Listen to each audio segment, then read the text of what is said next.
नमस्कार दोस्तों, मेरा नाम है कृष्णा। स्वागत है आपका friends at preparation YouTube channel पर। इस चैनल पर मैं लेके आता हूं आपके लिए रोजाना करंट अफेयर की ये वीडियो, जिसे आप यूटिलाइज कर सकते हैं किसी भी कॉम्पिटिटिव एग्जाम के प्रिपरेशन के लिए। With reference to article 356 of constitution of India, consider the following statement. इस क्वेश्चन में आपसे पूछा जा रहा है आर्टिकल 356 के बारे में, और उसके रिगार्डिंग में आपके पास ये फर्स्ट स्टेटमेंट है और इसके बाद ये सेकंड स्टेटमेंट है। इन दोनों स्टेटमेंट को ध्यान में रखते हुए आपको बताना है कि कौन सा स्टेटमेंट करेक्ट है। According to statement 1, the president's rule is imposed by the president on the advice of union council of ministers only. यानी कि अगर प्रेसिडेंट रूल किसी भी स्टेट में लगाना है तो उसके लिए जरूरी ये है प्रेसिडेंट के लिए कि वो जो काउंसिल ऑफ मिनिस्टर्स होते हैं सेंट्रल गवर्नमेंट के, उनकी तरफ से अगर रिकमेंडेशन या एडवाइस आएगी उसके बाद ही लगा सकती है। और सेकंड स्टेटमेंट बोला जा रहा है, a proclaim imposing president's rule must be approved by the both the house of parliament within 6 months from the date of issue. यानी कि जिस डेट पे आप इशू कर रहे हैं, यानी कि इम्पोज कर रहे हैं प्रेसिडेंट रूल, उस डेट से 6 महीने के अंदर अंदर ही ये प्रेसिडेंट रूल लगाने से पहले दोनों ही हाउस में ये जरूरी है कि वहां से ये मेजोरिटी के साथ अप्रूव हो जाना चाहिए। ये आपसे सेकंड स्टेटमेंट में बोला जा रहा है। तो ये दो स्टेटमेंट है, आपको चूज करना है करेक्ट स्टेटमेंट। ऑप्शन ए के अकॉर्डिंग फर्स्ट स्टेटमेंट करेक्ट है, ऑप्शन बी के अकॉर्डिंग सेकंड स्टेटमेंट करेक्ट है, और ऑप्शन सी में आपसे बोला जा रहा है दोनों ही स्टेटमेंट करेक्ट है, और ऑप्शन डी में आपसे बोला जा रहा है कि दोनों ही स्टेटमेंट गलत है। तो करेक्ट स्टेटमेंट आपके अकॉर्डिंग क्या है, क्वेश्चन को अटेम्प्ट कर लीजिए। अगर हम बात करें प्रेसिडेंट रूल की, यानी किसी भी स्टेट में अगर इमरजेंसी पोजीशन हो जाती है, कंडीशन क्रिएट होती है, तो आर्टिकल 356 आता है और ये प्रेसिडेंट को एक पावर प्रोवाइड करता है कि वो किसी भी स्टेट में इमरजेंसी लगा सकता है। लेकिन ध्यान रखने वाली बात यह है कि इमरजेंसी जब भी लगा सकता है कि जब उस पर्टिकुलर स्टेट के अंदर ये कंडीशन क्रिएट हो रही हो कि लॉ एंड ऑर्डर का जो सिस्टम बिगड़ रहा हो, और इसके साथ साथ जो यूनियन गवर्नमेंट है, तो यूनियन गवर्नमेंट की तरफ से जो भी काउंसिल ऑफ मिनिस्टर्स होते हैं उनकी एडवाइस के बाद ही प्रेसिडेंट रूल लगाया जा सकता है। तो आप ये कह सकते हो फर्स्ट स्टेटमेंट जो आपको इन्फॉर्मेशन दिया गया था वो सारी बात आपसे बिल्कुल करेक्ट बोली गई है। अगर हम सेकेंड स्टेटमेंट की बात करें, यानी कि प्रोक्लेमिंग इम्पोजिंग प्रेसिडेंट्स रूल की अगर हम बात करें, इसके लिए मिनिमम ये है कि 2 months का टाइम पीरियड होना चाहिए, जबकि स्टेटमेंट में आपसे बोला गया था 6 month का टाइम पीरियड होना चाहिए। साथ के साथ आपसे ये भी बोला गया कि 6 month के साथ साथ दोनों ही हाउस में इसे मेजोरिटी के साथ पास होना चाहिए। ऐसा कोई जरूरी नहीं है, दोनों हाउस में मेजोरिटी पास हो भी सकती है, नहीं किसी एक हाउस से भी काम चल सकता है। लेकिन ये ध्यान में ये रखना है कि जो काउंसिल ऑफ मिनिस्टर है उनकी एडवाइस जरूर होना चाहिए। बेसिकली होता ये है कि जब भी किसी स्टेट में इमरजेंसी लगती है तो पहले वो 6 months के लिए लगती है, और फिर इसके बाद इसे हायर जो एक्सटेंड कर सकते हैं, तो 3 year तक के लिए एक्सटेंड कर सकते हैं। यानी कि पहले 6 months की लगती है, फिर उसे आगे फिर 6 months एक्सटेंड किया जाता है, और इस तरह से उसे आगे बढ़ाया जा सकता है। तो आप ये कह सकते हो कि जो फर्स्ट स्टेटमेंट है वो करेक्ट है, और उसकी वजह से हमारा आंसर ए हो जाएगा। Consider the following statement regarding biofuel. Biofuel के बारे में क्वेश्चन आपसे पूछा जा रहा है, और ये आपके लिए फर्स्ट स्टेटमेंट है जिसमें बोला जा रहा है the energy content on bioethanol is the highest among the other gasohol alternatives. यानी कि बायोफ्यूल के टाइप्स की अगर बात करें तो उसके अंदर बायोएथेनॉल में बोला जा रहा है कि इसके अंदर सबसे ज्यादा गैसोइल अल्टरनेटिव होता है। ये आपसे फर्स्ट स्टेटमेंट में बोला जा रहा है।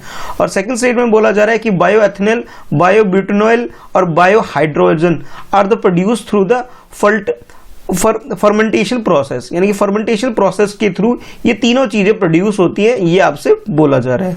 और थर्ड स्टेटमेंट में आपसे बोला जा रहा है कि the E20 fuel is blend on off 20% of ethanol with gas oil.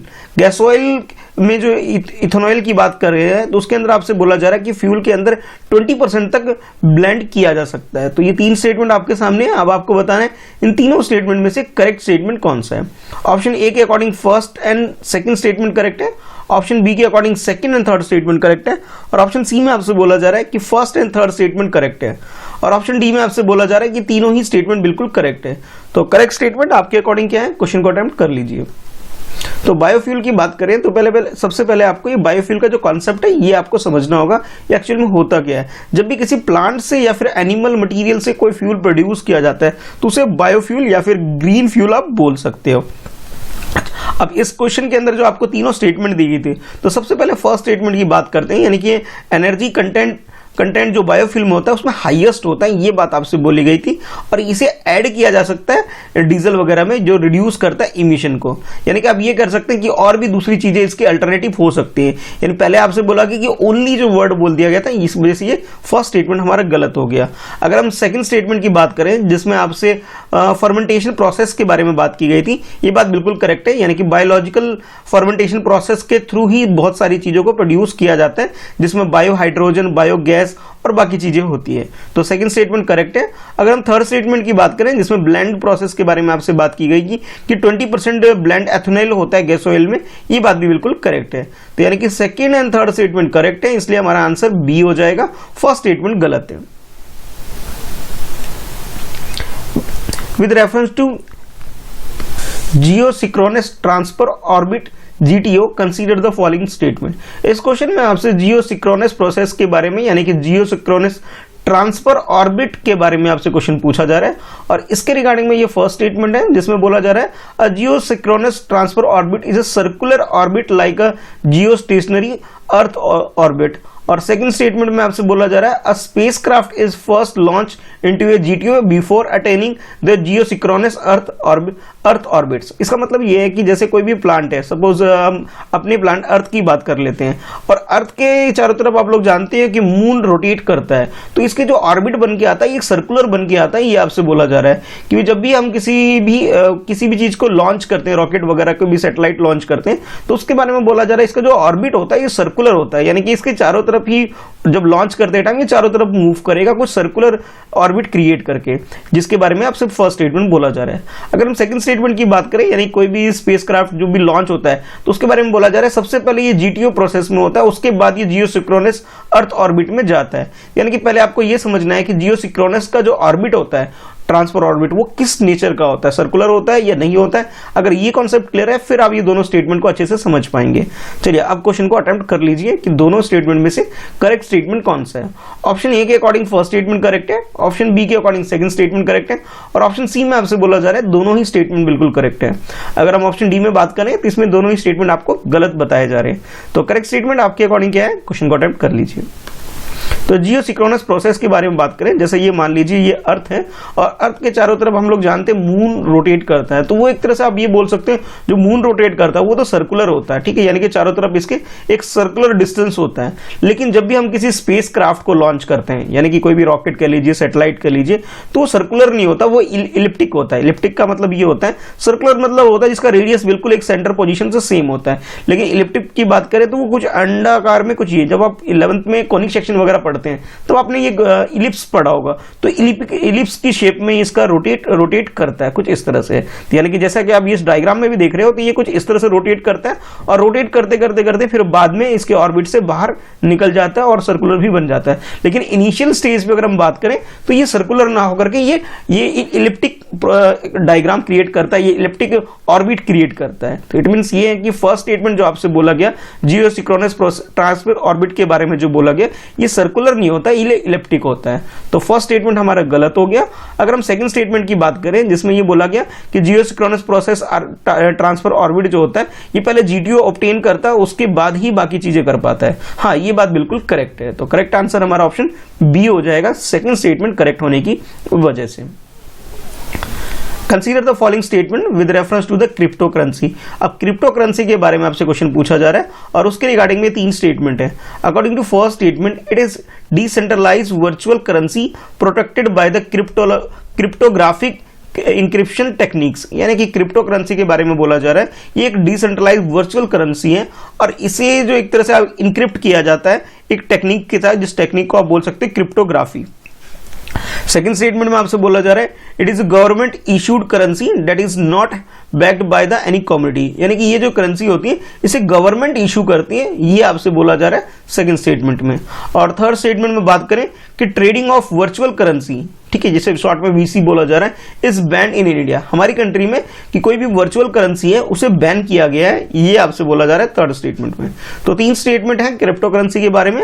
अब आपको ये बताना है तीनों स्टेटमेंट में से क्रिप्टो करेंसी को ध्यान में रखते हुए करेक्ट स्टेटमेंट हमारा कौन सा है। ऑप्शन ए के अकॉर्डिंग फर्स्ट स्टेटमेंट करेक्ट है, ऑप्शन बी के according second and third statement correct है, और ऑप्शन सी में आपसे बोला जा रहा है कि सेकंड स्टेटमेंट सिर्फ वो करेक्ट है, और ऑप्शन डी में आपसे बोला जा रहा है कि ये तीनों ही स्टेटमेंट बिल्कुल करेक्ट है। तो करेक्ट स्टेटमेंट आपके हिसाब से क्या है, क्वेश्चन को अटेम्प्ट कर लीजिए। तो क्रिप्टो करेंसी का पहले कॉन्सेप्ट समझ लीजिए कि क्रिप्टो करेंसी होता क्या है। ये एक वर्चुअल करेंसी होती है, यानी कि कोई प्रिंटेड मटेरियल नहीं होता जैसे नोट वगैरह या कोइन वगैरह होता है। ये एक तरह से कह सकते हो वर्चुअल करेंसी होते हैं, जिसके आप एग्जांपल जान सकते हैं कि बिटकॉइन काफी पॉपुलर है, उथे एथेरियम और रिपल ये कुछ एग्जाम्पल है उसके, लिब्रा भी इसका एक एग्जाम्पल है, जो इस टाइप के डिसेंट्रलाइज करेंसी आप बोल सकते हो। ठीक है, यानी कि आप ये कह सकते हो ये एक फिजिकल करेंसी ना होकर एक वर्चुअल करेंसी है। तो फर्स्ट स्टेटमेंट तो हमारा बिल्कुल करेक्ट है।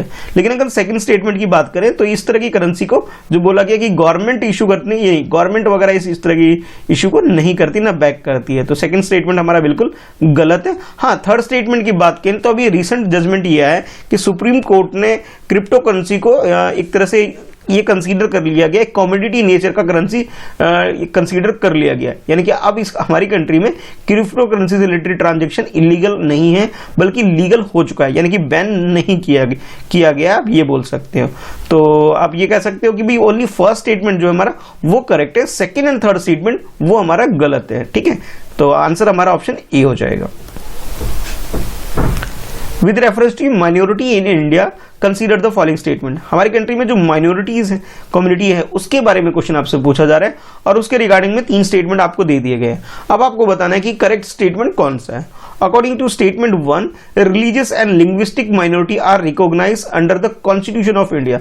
हमारे कॉन्स्टिट्यूशन में बात करें तो हमारे कॉन्स्टिट्यूशन में लिंग्विस्टिक और यानी कि लैंग्वेज के बेसिस पे और रिलीजियस की बेसिस पे आप कह सकते हो कि माइनॉरिटी को स्टेटस दिया जाता है। सेकंड स्टेटमेंट में बोला जा रहा है the national commission for minority is statutory body, यानी कि इसे लॉ पास करके एक स्टैट्यूट करके इसे बनाई गई एक बॉडी है जिसका नाम है नेशनल कमीशन फॉर माइनॉरिटीज। और थर्ड स्टेटमेंट में बोला जा रहा है कि Muslim, Christian, Sikh, Buddhist, Parsi, Jain are the identify as a religious minority under the Indian constitution. हमारी कॉन्स्टिट्यूशन में इन ये जितनी भी नाम मैं आपको बोल रहा हूं, ये सारे के सारे जो कम्युनिटी हैं इन सबको माइनॉरिटी का स्टेटस मिला गया है, और किसके तहत, हमारे कॉन्स्टिट्यूशन में ये बात मेंशन है और इसीलिए वहां पे इसे आइडेंटिफाई किया गया है। तो ये 3 स्टेटमेंट है, आपको चूज करना है करेक्ट स्टेटमेंट कौन सा है। तो ऑप्शन ए के अकॉर्डिंग फर्स्ट स्टेटमेंट करेक्ट है, ऑप्शन बी के according second and third statement correct है, और ऑप्शन सी में आपसे बोला जा रहा है कि first and second statement correct है।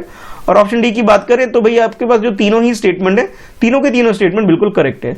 तो करेक्ट स्टेटमेंट आपके हिसाब से क्या है, क्वेश्चन को अटेम्प्ट कर लीजिए। अगर माइनॉरिटी की बात करें तो हमारी कंट्री में मेनली 6 माइनॉरिटी जिसे कंसीडर किया जाता है, जिसमें पहले आप बोल सकते हो मुस्लिम, सिख, क्रिश्चियन, बुद्धिस्ट, जैन, पारसी। और ये जो माइनॉरिटी है इसे आर्टिकल 29 to 29-30 में हमारी कॉन्स्टिट्यूशन में इसको रिकॉग्नाइज किया गया है, और ये किस बेसिस पे, रिलीजियस बेसिस पे और लिंग्विस्टिक बेसिस पे। तो आप ये कह सकते हो कि फर्स्ट स्टेटमेंट जो है बिल्कुल करेक्ट है। अगर हम सेकंड स्टेटमेंट की बात करें, ये बात भी बिल्कुल करेक्ट है, यानी कि नेशनल कमीशन फॉर माइनॉरिटी की बात करें तो इसे हमारी कंट्री में national commission of minority act 1992 के तहत इसे स्टैब्लिश किया गया है, यानी कि एक्ट पास करके किया गया है। तो आप ये बोल सकते हो ये स्टैट्यूटरी बॉडी है। तो सेकंड स्टेटमेंट भी करेक्ट है। लेकिन थर्ड स्टेटमेंट की बात करें जिसमें आपसे ये बोला गया कि कॉन्स्टिट्यूशन में मेंशन है कि ये माइनॉरिटी होंगी, हमारी डिक्लेयर की गई है या आइडेंटिफाई गई, ये बात बिल्कुल गलत है। इसे जब 1992 में जो लॉ पास किया गया था उसी लॉ के अंदर, यानी कि आप ये कह सकते हो कॉन्स्टिट्यूशन में नहीं बल्कि एक्ट के अंदर ये बात मेंशन है कि ये जो 6 कम्युनिटी है और ये 6 की 6 कम्युनिटी जो होगी वो माइनॉरिटी आएगी। तो यानी कि थर्ड स्टेटमेंट गलत होने की वजह ये है कि कॉन्स्टिट्यूशन में मेंशन नहीं है बल्कि एक्ट पास करके इसे आइडेंटिफाई किया गया है। इनिशियल पहले ये 5 माइनॉरिटीज हुआ करती थी, बाद में इसमें एक और कम्युनिटी ऐड कर दी गई और टोटल फॉर अब के टाइम पे 6 हो गई है। तो आप ये कह सकते हो करेक्ट आंसर हमारा ऑप्शन सी हो जाता है। तो आज की इस वीडियो में इतना ही है। आपको ये लिए क्वेश्चन ये है कि आपको ये बताना है कि जो माइनॉरिटी की जो लिस्ट है हमारी कंट्री में सबसे लेटेस्ट माइनॉरिटी कौन सी है और इसे कब ऐड किया गया है। ठीक है, चलिए फिर मिलते हैं नेक्स्ट वीडियो में। आज की वीडियो में इतना ही है। वीडियो को लाइक और शेयर जरूर करें और चैनल पे पहली बार वीडियो देख रहे हैं चैनल सब्सक्राइब जरूर कर लें।